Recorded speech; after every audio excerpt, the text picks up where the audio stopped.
নতুন বাসায় ওঠার পর টুকিটাকি সব কাজ কমপ্লিট করে আমরা এখন নিয়ে আসলাম নতুন গ্যাসের চুলা। হ্যালো গাইস, আসসালামু আলাইকুম। সবাই কেমন আছেন? আমি চলে এসেছি চুলার গোডাউনে। শোরুমে না গিয়ে আমরা কেন গোডাউনে আসলাম এর কারণ হলো নিচে শোরুম ছিল, শোরুমে চুলাগুলো দেখে পছন্দ হচ্ছিল না, তাই আমাদেরকে দোকানদার বলছিল গোডাউনে নতুন চুলা এসেছে। তাই আর এক মুহূর্ত দেরি না করে আমরা সরাসরি চলে এসেছি চুলার গোডাউনে।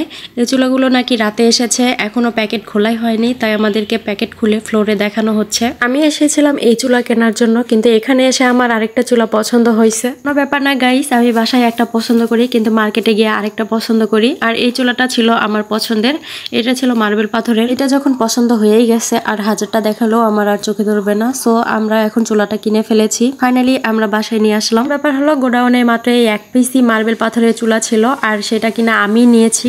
বাসায় আসার পর আমি চুলাটা ভালোভাবে দেখছিলাম যে চুলাটা সবকিছু ঠিকঠাক আছে নাকি। চুলা সব ঠিকঠাকই ছিল, এবার হচ্ছে চুলাটা সেটিং করার পালা। সাথে আমি এই সেফটি ট্যাঙ্কটা নিয়েছিলাম, এই মিটারের সাহায্যে কিন্তু দেখা যাবে গ্যাস কতটুকু আছে। ফাইনালি আমরা চুলাটা সেটিং করে ফেললাম, আর এই ছিল আমাদের চুলার ফাইনাল লুক। আজকে অনেকক্ষণ বক বক করে ফেললাম। সবাই ভালো থাকবেন, আজকে এখানে শেষ করতেছি, আবার অন্য কোনো ভিডিও নিয়ে আসবো। আল্লাহ হাফেজ।